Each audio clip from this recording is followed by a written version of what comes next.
Hello all, and in this video I explain how I program a feedback loop to an output using a Siemens Portal TIA and a 1500 CPU.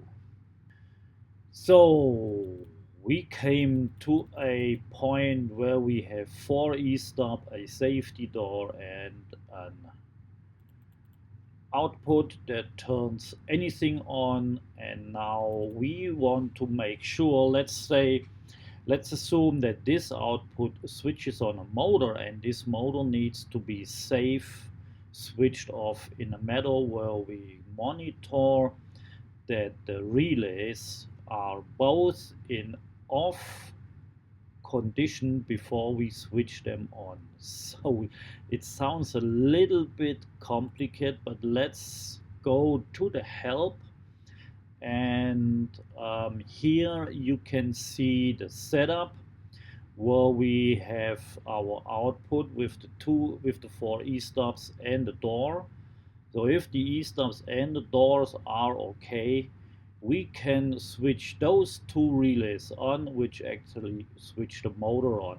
I mean, there's got to be a start function with it too, but we can skip that just to check the output, the feedback function. So what do?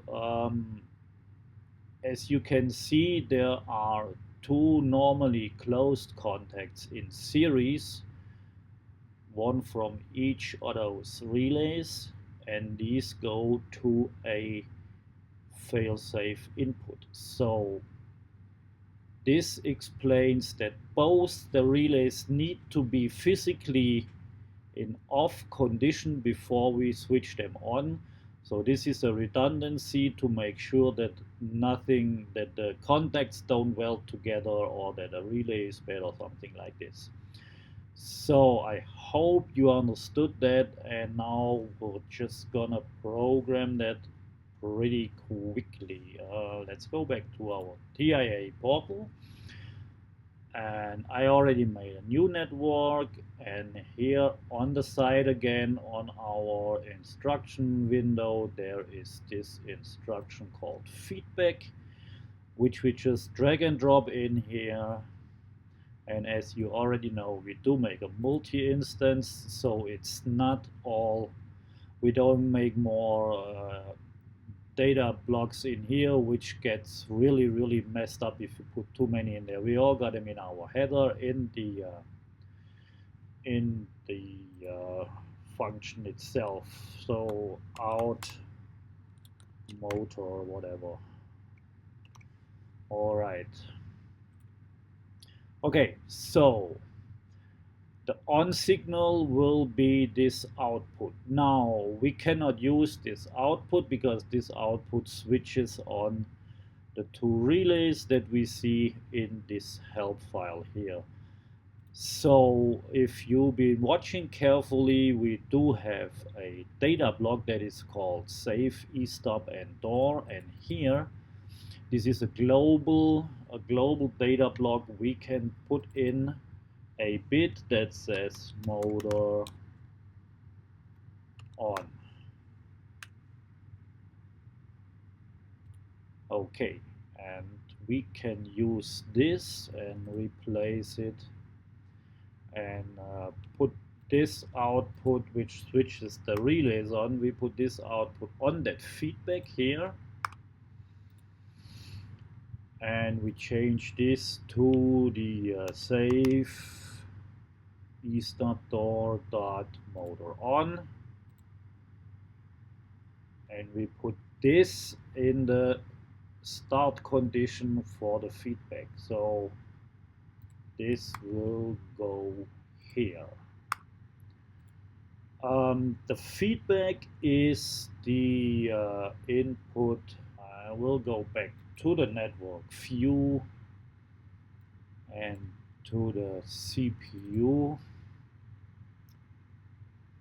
and then the input is on this input card here on the first bit, and this is why the first bit is also a 1 out of 1 evaluation. because it's only one input, and not it's redundant in a way that we use the two normally closed contacts in series. That's why we do not need two inputs.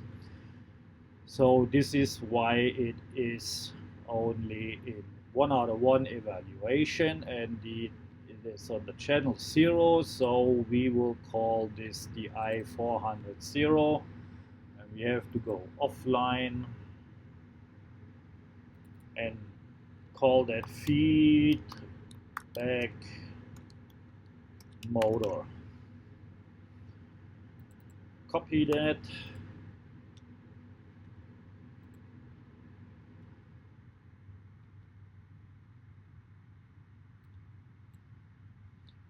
Put it in here. I don't think we need the qbed.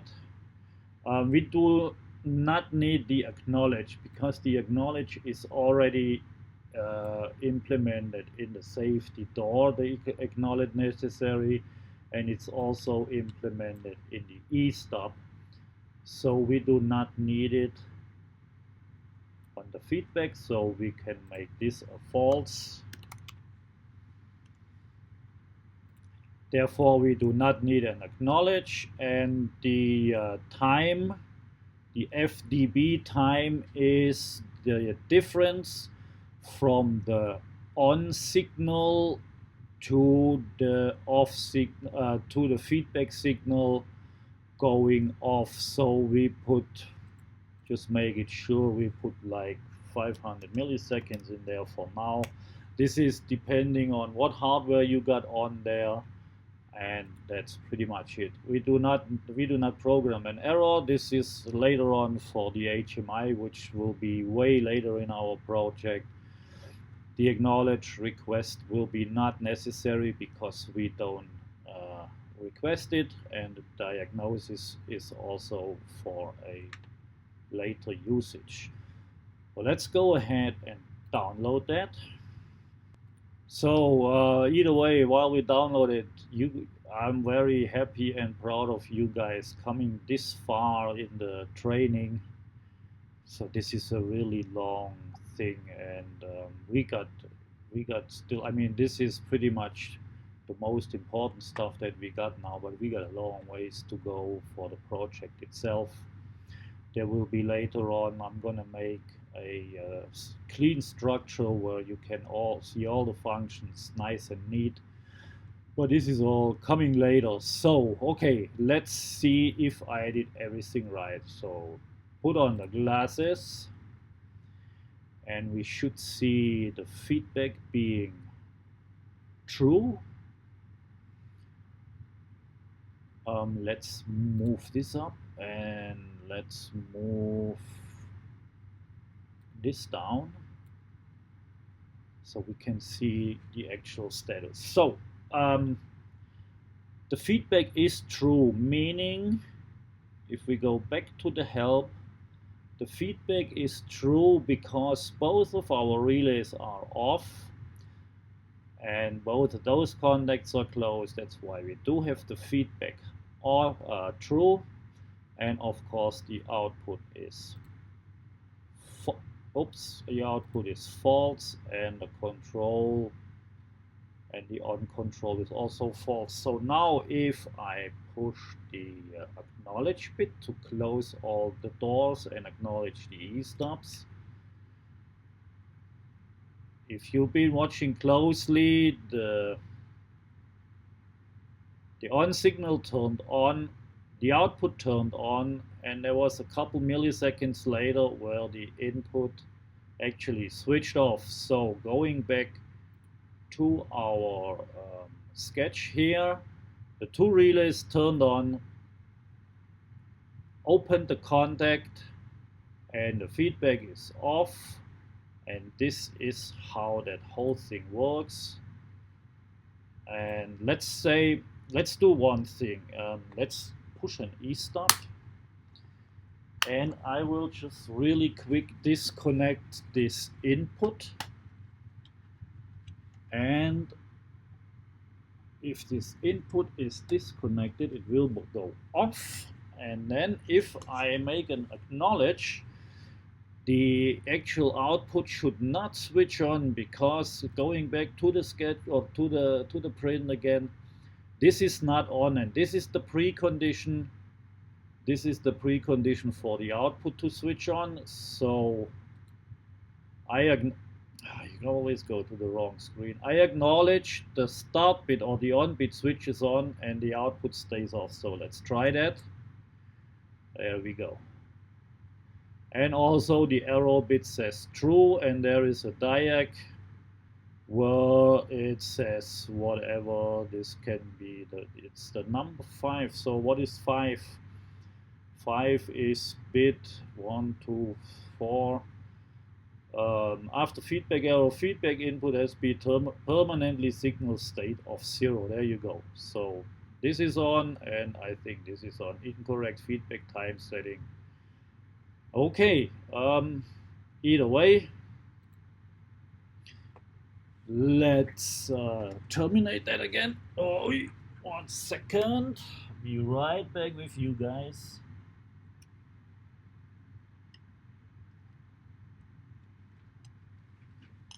So now, because we do not have an acknowledge, we switch the motor on. This is probably a thing from the safety point of view. We should probably have a look at that again.